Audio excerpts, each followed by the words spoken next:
I want to stay on this topic of consciousness outside of your physical existence because I think this is something people just can't wrap their minds around.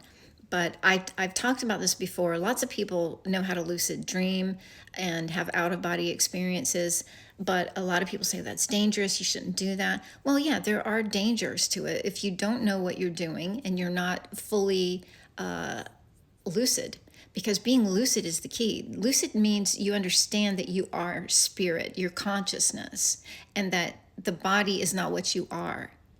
That's what lucidity is about. It doesn't mean you know a bunch of stuff, you have all this knowledge. That's not what it's really about. At the fundamental core, it's about you knowing you are consciousness, pure consciousness.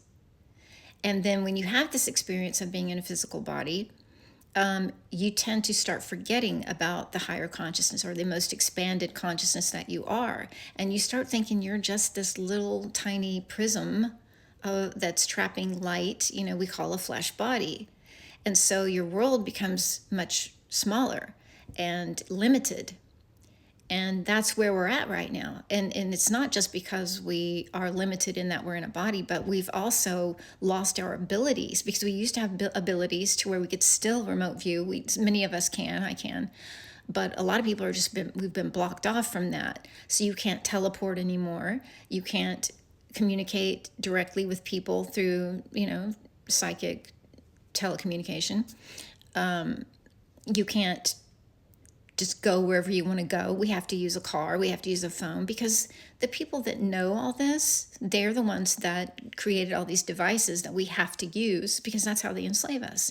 They took away our abilities and they replaced it with, artificial technologies.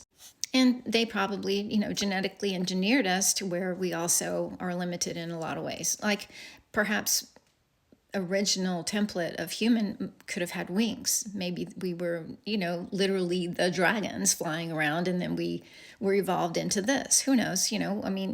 Scientists say that. They say that there were dragons, and then there were mammals, and then there were humans. That means we came from the dragons. They call them dinosaurs. So now we're all remembering where we really came from, what we really are. And in order for you to understand what it's like in the higher consciousness realms, you have to forget about this idea that consciousness comes from your brain and your body. Your brain is connecting to the consciousness field, and it's filtering everything that is. It's filtering it so you can understand your world and navigate this world in the lower realms, the material realm. This is the densest you can possibly get and still be a conscious person walking around. We're bridging the higher consciousness and the lowest of the low, hell, inert, the inert nothingness dirt plane, which is sitting on a plane that is not a solid thing. That we're suspended upon nothing, just like it says in the Bible, because this is a primer field. It is energy that is sustaining, a magnetic field sustaining a plane that goes around the central vortex, the center of the eye. The eye is the center of the storm, or the torus field, or the tornado. Tor means spin. So that's what we actually are. We are this tornado, this jinn, this genie, made in the image of the greater genie, and it fractals infinitely.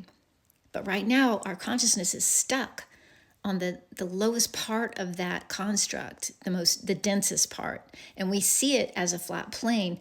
The first dimension, we're walking around, we have access to higher dimensions, but we see the first dimension, which is a plane. Now, they've got you thinking that you're on a spinning ball, floating in nothingness, because they don't want you to know that you're on the plane. And they control the plane. They control the prism, the prison.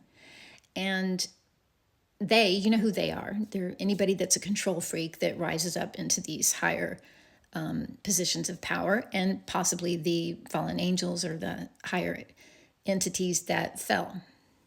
They wanted a physical body. Then they got attached to the physical body. They got attached to the technologies, and they lost their ability to feel compassion. That's why you're seeing all this shit going on in the world right now. And this ties into why you see men in the world right now doing this red pill thing, where they're struggling and struggling to maintain control and to justify their very bad behavior.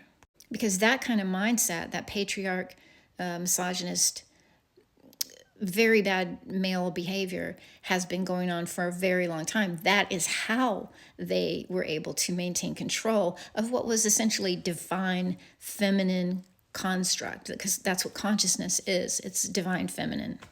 It's from the divine feminine. So the story goes that Sophia gave birth to Lucifer. Lucifer is the light, the visible light spectrum, knowledge of self. And the knowledge of self becomes ego, and then the ego falls lower and lower into lower ego and fear, attachment. Okay, these are archetypes for the different levels of consciousness. They are not actual individuals up floating in space fighting or, ruling over everyone. It's not to say there aren't entities around you that are in other realms, there are giants, there are all kinds of different beings. But that's not important.